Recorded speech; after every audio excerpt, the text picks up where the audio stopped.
Pelvic tucks are all over the internet when it comes to anything to do with fixing your lower back, whether it's with yoga, whether it's Pilates, whatever it is. But in this video, we're going to talk about why that is and why it's a bad idea, why it's not a good way to learn to engage your core and how it's going to lead to more challenges later on, why you're probably already doing more than enough pelvic tucks on a daily basis and actually need to stop doing them, and a real understanding of how you can start fixing your back with the right core engagement strategies. Let's get into today's video. Before we go any further, if you are someone who teaches or has experience in these sorts of things through yoga or Pilates, let us know in the comments, why do you recommend a pelvic tuck as part of your exercises? Maybe you're going to disagree with some of what we're saying. This is just our experience. Let's start off by explaining on the spine. What is actually happening down here? In a lot of cases, if we've got back pain, we've got sciatica, and we've got tons of videos all over YouTube on this particular topic, but we've generally got some sort of injury down the bottom here. And the process of doing a pelvic tuck essentially rounds the lower back, it flattens that lower back into the ground, it stretches the structures through here, it opens out the holes where these nerves are coming out of, thinking of things like sciatica, trapped nerves, and really just opens out the whole area here. And you might be thinking, well, that's a great idea, why shouldn't I be doing that? But the problem is, you don't necessarily want to do a lot of those things. And as we'll get onto later in this video, some of those things you're doing more than enough anyway. If we take the example of, say, a disc bulge, you might say, well, there's a piece of disc in the way here, let's flatten around the back to engage our core to protect it. But invariably with a disc bulge, we're also going to have damage here to the ligaments, some of the other tissues here, and they're being stretched apart already because you've got into the position, which must have been a rounded position, in order to damage the disc in the first place. Further stretching that particular section of the back is only going to serve to further stretch, further open out those tissues, damage those tissues, and prevent them from healing properly. Now, it may be that it actually feels nice at the time because it's making these holes bigger where the nerves come out and creating more space, but that doesn't mean that's actually helping fix your back pain. So that gives you a better understanding of what's actually happening when the back goes wrong and the mechanics of how a pelvic tuck will actually influence that, why it feels nice, and why you might be right now in this video thinking, well, I'm going to go and do some pelvic tucks. But wait on, because we're going to tell you why that's a bad idea. A lot of people are spending hours and hours every day sat down in the wrong position without that core engaged, and that's a big part. We can all agree that getting the core to start working properly again is going to help you with your back pain. It's going to provide more stability to the spine so it can have the protection it needs to start to recover. And a lot of us, when we start these things, especially if we've got a longer history of back pain or sciatica or issues in that lower back region, we really struggle with the core engagement, and that's where the pelvic tucks come in to help you learn how to tuck it. The problem with that is that the spine has an alignment. It should have a lordosis, and we talk about this on other videos, but that lordosis is a natural backward bending curve here. And that is necessary for appropriate alignment. It's necessary for effective weight bearing in the upright position so we don't injure our back on a daily basis. And we find a lot of us, unfortunately, when we're sitting, we're in this position, and we spend so much time sitting every day that we end up standing in this position as well. And that's a problem, because that puts more pressure through the discs and weakens these structures by putting them on constant tension, by stretching them. Often we feel that that's tightness there, so we want to stretch it more, and that couldn't be more wrong. So if we bring it back to what's happening when you're learning to engage your core, we've said that it's difficult for some people to start to engage their core, so they're taught to do a pelvic tuck. But is this really applicable to the way in which our back works when we're load bearing? We're trying to do rehab so we can eventually put this thing back upright and be able to weight bear without challenging these structures and relapse again and again and again. And if the only way we've learned to engage our core is with the movement of a pelvic tuck, now all of a sudden we're walking around and you can see there's no shock absorption in that spine there at all. If that's how you're engaging your core, we've got a problem standing upright. And that leads us to a very vulnerable position where we can get caught out in any number of positions that really shouldn't be risky. The final thing is the need. The reason you're doing something to try and fix your back pain is because you have a need to do something or build something that is not built in your daily activities.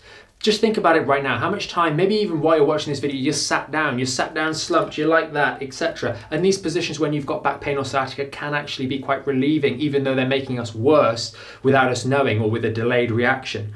But we're spending so much time of our day already with that posterior pelvic tilt, with that pelvic tuck in situ. It's resulting in decreased strength and integrity of the ligaments along the back of the spine. It's not helping our spinal mechanics. It is invariably the reason we have back pain in the first place.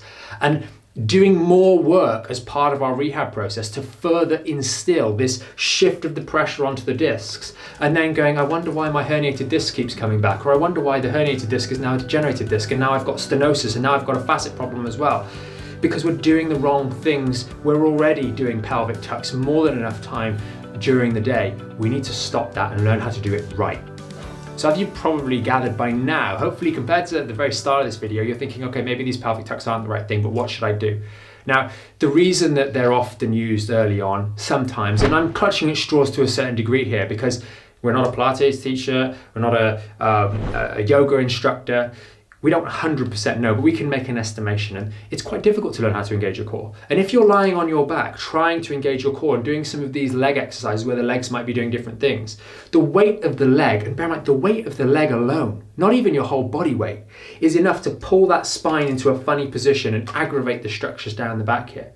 So what we really need to do is learn to engage the spine and hold it steady in the face of these movements that are pulling the body in different directions. And that's where we should focus more on a neutral spine and maintaining a neutral spine rather than trying to cheat and tuck the pelvis under so it makes it a little bit easier and in the process teaches us bad habits. Let's focus more on a neutral core engagement. Imagine you're wearing a corset, for example, and someone is gently pulling the string so the whole thing just comes in all directions to provide support for your spine.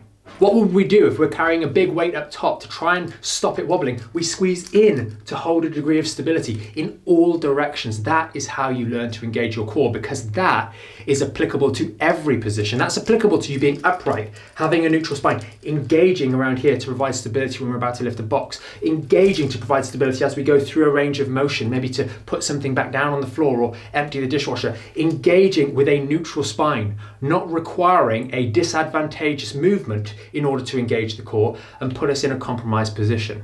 I hope this video has been helpful and helped you better understand exactly why we talk about these pelvic tucks, why you might have been told to do them, and why they're not necessarily a good idea, why it seems a bit counterintuitive. Yes, we want to make those holes bigger because it takes the pressure off, but that's not the injury, that's not the problem. The problem is what's leading to the inflammation that's building up in those holes and putting pressure on the nerves or giving us those irritations and those symptoms.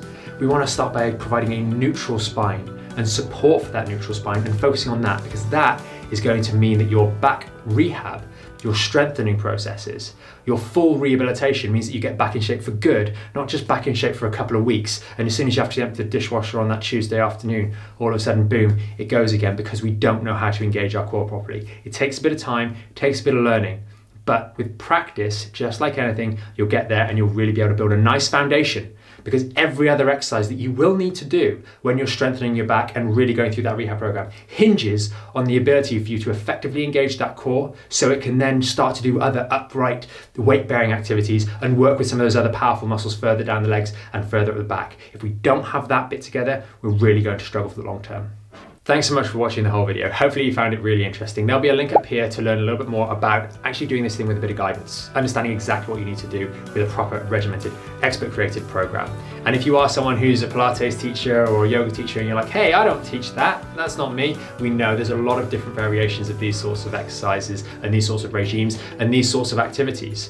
And not everyone teaches that. And in a lot of cases, there is that teaching with the neutral spine. With regards to these pelvic tucks, it's just something that we see a lot of on YouTube. We get a lot of questions about it over the years and thought it's worth doing a video on it. So hopefully you found this video. If you did find it useful, give us a thumbs up, consider subscribing to the channel, and do stay up to date with all our latest videos to help you get your back in shape for good.